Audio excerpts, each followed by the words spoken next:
Bem-vindos ao ambulatório de egresso aqui do internato e residência de clínica médica.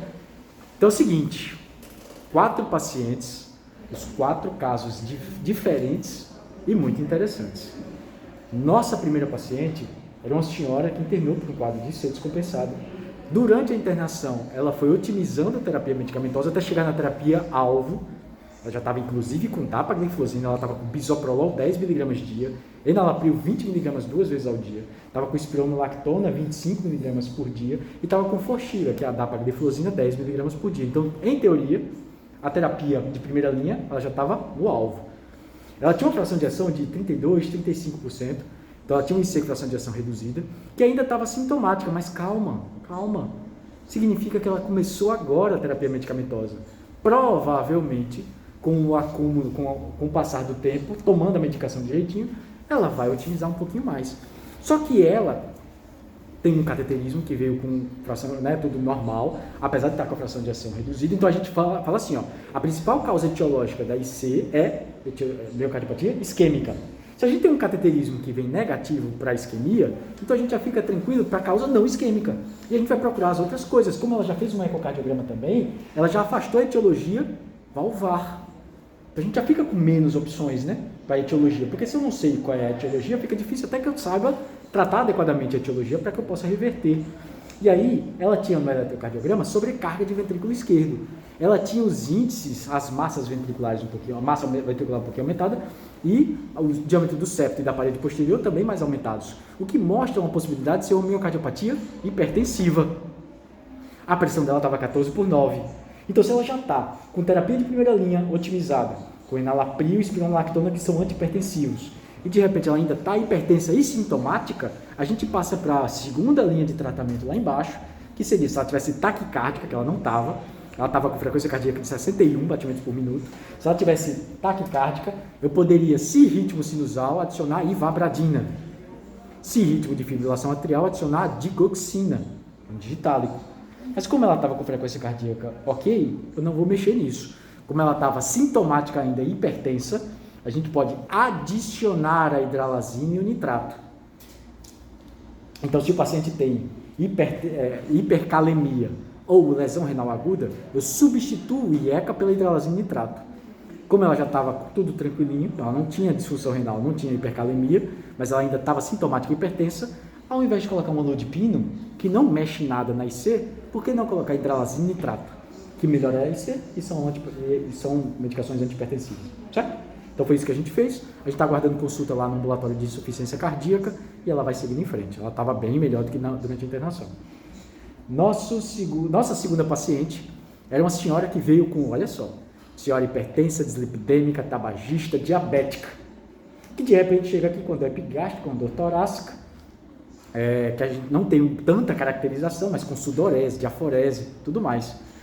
12 horas de dor, lembra que a gente comentou sobre isso? 12 horas de dor, primeira troponina negativa, eu fiz, estranho, porque 12 horas de dor, teoricamente, com a troponina já era para vir positiva, em um eletrocardiograma normal, segui um eletrocardiograma mantido normal, mas a troponina positivou, e lembrem-se que aqui a troponina é qualitativa, ela só diz se é positiva ou negativa, ela não vem um número absoluto, então a gente não tem como realmente fazer um diagnóstico, cravar diagnóstico de infarto, que é através do aumento ou redução dos níveis de troponina, pelo menos 20% em relação ao basal, acima do percentil 99.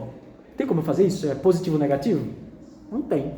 Então ela veio positivo, com quadro clínico satisfatório, numa paciente cheia de fator de risco, então se realmente a dor convenceu, isso é provavelmente realmente um infarto agudo do miocárdio, não teve alteração do segmento ST no eletrocardiograma, então infarto sem supra.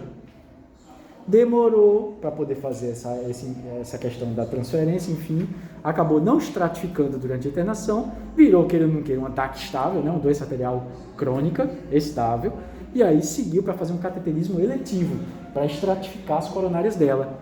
Ela voltou com cateterismo. O que aconteceu com o cateterismo? Absolutamente normal.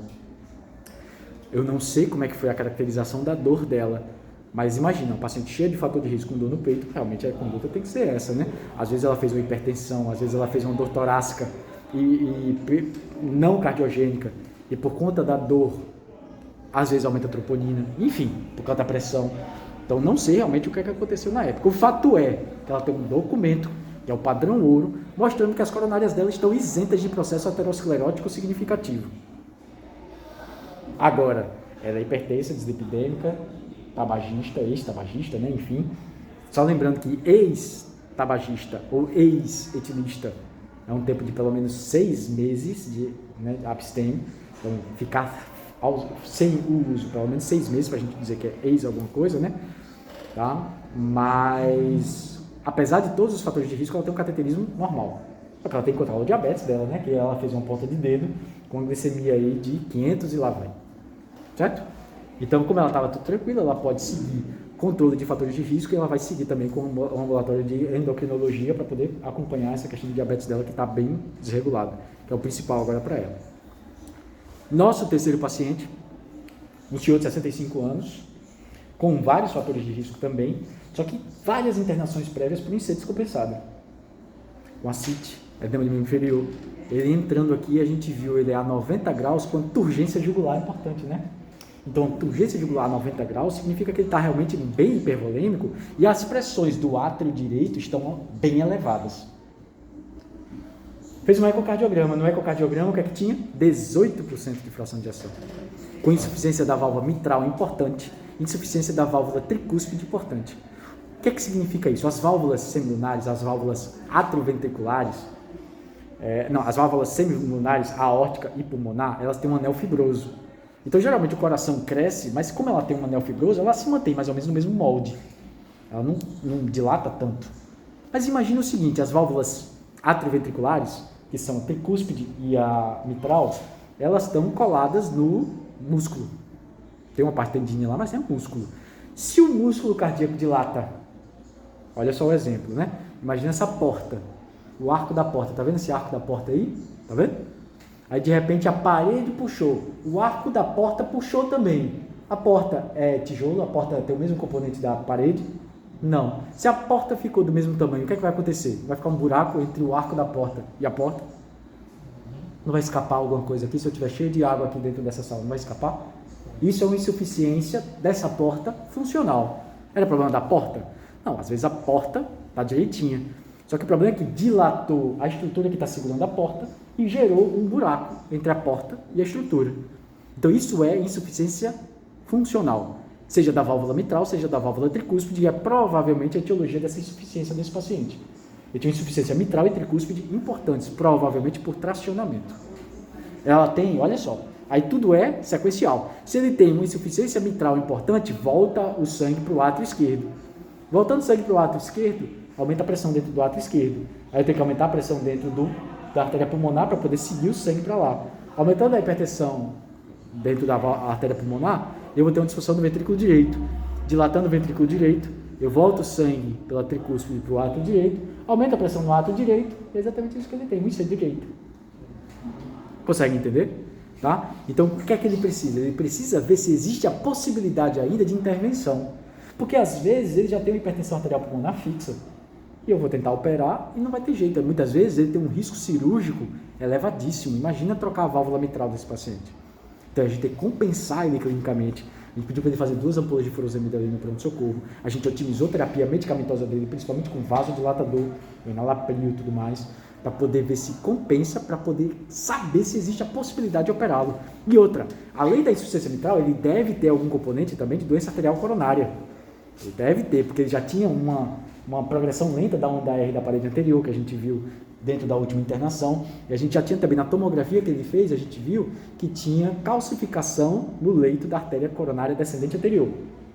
Então ele deve ter um componente isquêmico também para tudo isso. Ele precisa de um cateterismo. Do cateterismo, a gente vai ver o que é que vai acontecer. Certo? Mas primeiro ele tem que compensar clinicamente. A gente mandou ele para um ambulatório de insuficiência cardíaca também, talvez em algum outro serviço que tenha um pouco mais de estrutura para poder fazer esses exames complementares. Nossa última paciente foi uma senhora que teve um quadro de AVC isquêmico em 2020, quase completando 2 anos agora, né, do AVC que ela teve. E passou com a gente aqui por conta de uma IC descompensada, ela tem uma fração de ejeção de 32% e uma FA. Provavelmente ela não usava anticoagulante. E provavelmente ela fez um AVC TOST 2, que é cardioembólico, que é responsável por 25, 35% dos AVCs isquêmicos. Se ela não usar um anticoagulante oral, o que é que vai acontecer? Ela vai ter novos AVCs. E o fato dela ter já um AVC prévio já pontua com 2 pontos no score Chades-Vasque. Só o fato dela ser mulher, sexo feminino, mais 1 ponto. Só o fato dela ter IC, mais outro ponto. Hipertensão, outro ponto. Então ela tem um elevadíssimo risco de evento cardioembólico. A gente precisa realmente fazer uma anticoagulação oral e a preferência é sempre por novos anticoagulantes orais. A rivaroxabana perdeu a patente agora há pouco e ela ficou um pouquinho mais em conta. Então foi essa medicação que ela saiu da internação usando, certo? Durante a internação usa a inoxaparina, depois qualquer anticoagulante oral, de preferência os novos. Inclusive a varfarina, vocês lembram da varfarina, né? Só que a varfarina é péssima de acompanhar, porque precisa de acompanhar com INR e tudo mais. Então se ela não tem FA valvar, eu posso utilizar os novos anticoagulantes orais. Se ela não tiver estenose mitral moderada é importante, ou se ela não tiver uma troca valvar em qualquer posição por prótese mecânica, eu posso usar os novos anticoagulantes orais. Beleza? Então a gente viu os exames dela, IC fração de ejeção reduzida, a gente já está com todas as terapias medicamentosas otimizadas, a gente só trocou, ela estava com metoprolol de 100, quando ela tem um histórico de tabagismo, a gente trocou por bisoprolol de 10, que ela é mais cardioseletiva, então chegou numa dose um pouquinho maior, e a gente adicionou a dapagliflozina, tá? Então chegou na dose máxima de todas as medicações. Então foi ambulatório de cardio, né? Cardio é top, cardio é tudo. Muito bom.